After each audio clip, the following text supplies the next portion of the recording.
Apollon. Parce que lui-même c'est Apollon, il s'appelle Apollon. D'ailleurs, même si tu as dit, voilà, ça veut dire c'est un dieu. Quoi. Oui, bien sûr. Donc, lui, il sait de quoi il parle. C'est vrai que j'aurais dû le présenter. Et c'est vraiment, il s'y connaît dans la mythologie. Toute la mythologie que vous la racontez, vous parlez. Ce qui est berbère, ce qui ne l'est pas. Parce qu'à un moment donné de notre histoire, quand il y avait les Grecs et les Berbères dans la même terre, en Libye, ils avaient partagé les mêmes dieux. Les Grecs, ils ont repris les dieux grecs. Oui, mais tout le monde, enfin, ça on sait. D'ailleurs, maintenant, même Hercule, on dit Hercule le Libyen. Hermès, on dit Hermès le Libyen. Athéna, la Libyenne, c'est la fille, elle n'est plus la fille de Jupiter, elle est la fille de Poséidon. Ça change tout, toute la mythologie est en train de changer. On sait que Ulysse, il est parti de nous, de chez nous. Parce que Ulysse, c'est quoi? Ulysse, c'est la prononciation française. C'est un mot qui a été créé par les Italiens, qui n'a aucune signification. Parce que Odysseus, ça veut dire son nom. Ça veut dire son nom, personne, Oulèche. Voilà. Ça veut dire Oulèche. Mon nom est personne. Ça veut dire Oulèche. D'ailleurs, quand il a rencontré le Cyclope, il a dit c'est personne. Ouais. Et quand ses frères sont venus pour l'aider, pour le venger, il a laissé tout à fait ça, il leur a dit personne. Et bien ils sont partis. Et bien cette légende-là, vous la retrouvez dans les Horaces entièrement telle qu'elle est. Il y a une petite ville qui s'appelle Oulèche. Ils disent le roi Oulèche a vécu là-bas, et voilà son histoire. Et il te raconte l'histoire du Cyclope. Et il te montre tout le chemin qu'il avait fait, exactement tout l'Odyssée. D'ailleurs, dans le langue française, ça a apparemment pas de sens. C'est une épreuve. L'Odyssée, oui, l'Odyssée, c'est l'aventure des épreuves. Alors que normalement, Odyssée, c'est le nom d'Ulysse. Il s'appelle Odysseus. Ça veut dire Oulèche, ça veut dire personne, ça veut dire rien. C'est tout, c'est son nom. Mais il a été changé. Donc, et toutes ces lettres-là, tu vois, là c'est les formes cuneiformes. Elles sont venues après, parce qu'au début, il n'y avait pas d'alphabet au début. C'était juste des symboles.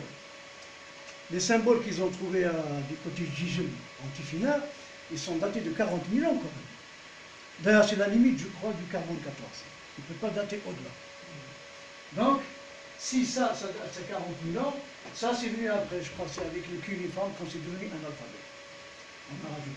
Vous voyez bien que ce n'est pas les mêmes formes. Là, on n'a que des cercles. En dehors de l'eau, il y a un élément brisé, c'est de l'eau qui coule, tout le reste. D'ailleurs, même le 11, avant, il écrivait comme ça. On le trouve dans le, je crois, dans le Tifinagh de Yugoslavie, je crois. Il est comme ça. Et Tifinagh, qu'est-ce que ça veut dire Tifinagh? Il y a beaucoup de gens qui l'interprètent. Vous croyez que Massini, ça nous a laissé ça pour s'amuser? Pourquoi il nous a laissé ça, Massini, ça, en héritage? Et il a insisté sur le mot Tifinagh. Il fallait qu'il s'appelle Tifinagh. On a des grands savants qui sont venus chercher, ils cherchent.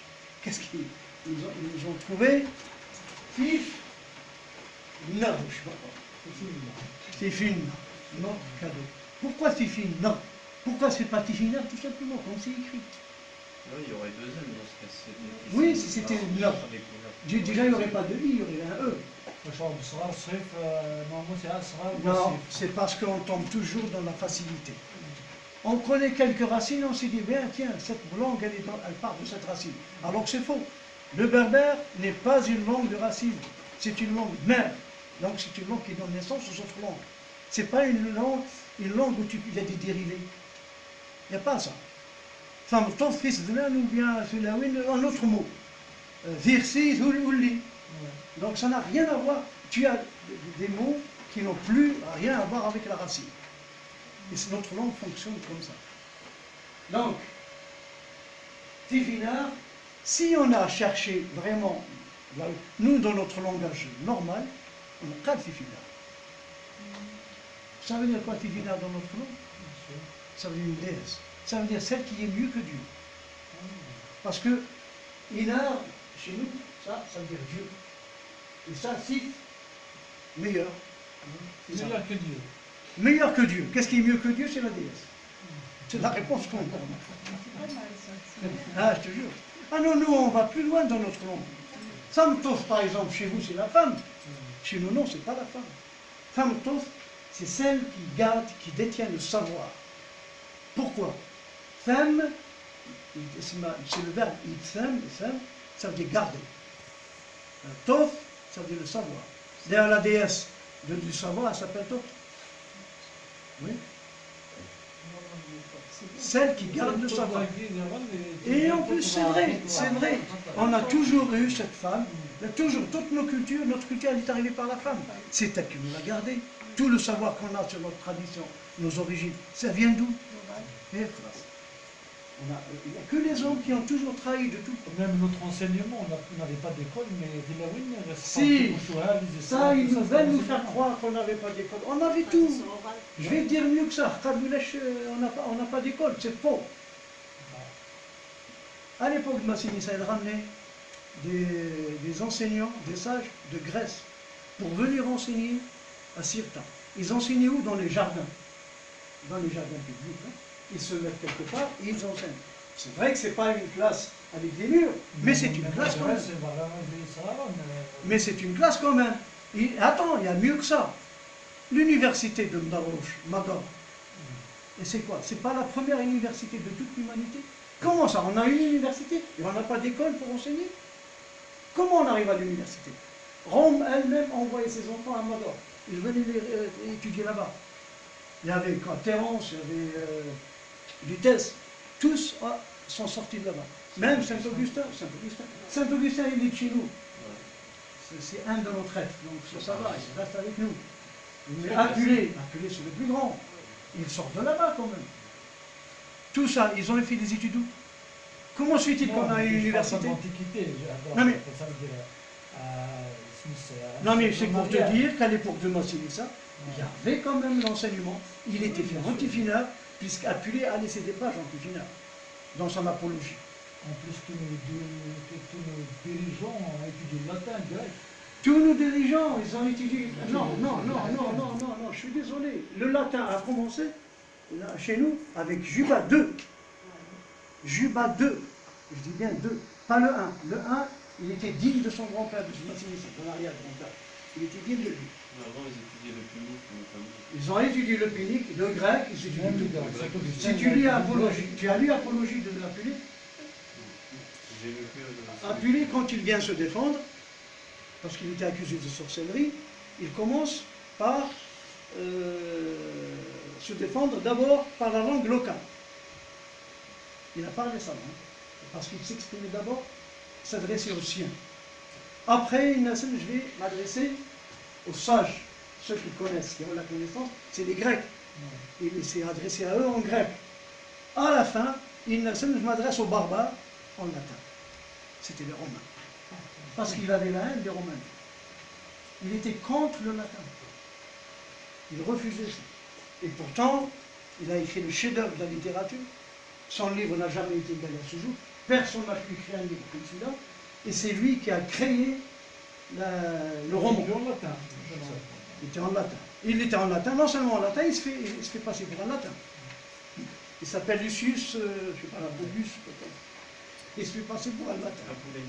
Apuleius, je ne sais pas si vous avez lu le livre, mais il faut le lire. L'âme d'or. L'âme d'or au livre métamorphose. C'est un livre, même à ce jour, on n'a pas pu écrire un livre comme celui-là. Un livre d'aventure. Aujourd'hui, si ce livre-là existe, c'est-à-dire s'il était écrit aujourd'hui, il serait déjà à classe X pornographique, il ne serait même pas édité, il ne serait même pas sorti. Parce que pour tout ce qui est dedans, incroyable. Pour voir un peu l'esprit de l'époque, la liberté qu'ils avaient. Et quand vous allez lire, vous allez trouver tout ce qui est dedans, vous le connaissez. Vous le connaissez tout à travers Homère et tout ça. Comme l'histoire de Amour et Psyché. Cette histoire, c'est une très belle histoire d'amour, elle est dedans. C'est une femme qui la raconte. Elle est dedans, elle est à peu près sur 3 chapitres. quand vous lisez cette histoire, vous allez voir que vous la connaissez. Il y a une femme qui était venue ici, c'est une ethnologue, elle a fait une conférence sur amour et psyché. C'est Cupidon, hein, amour, c'est Eros et psyché, ou bien Cupidon. Donc elle a fait ça, elle a dit c'est une histoire berbère sûre et certaine. C'est pas venu d'ailleurs.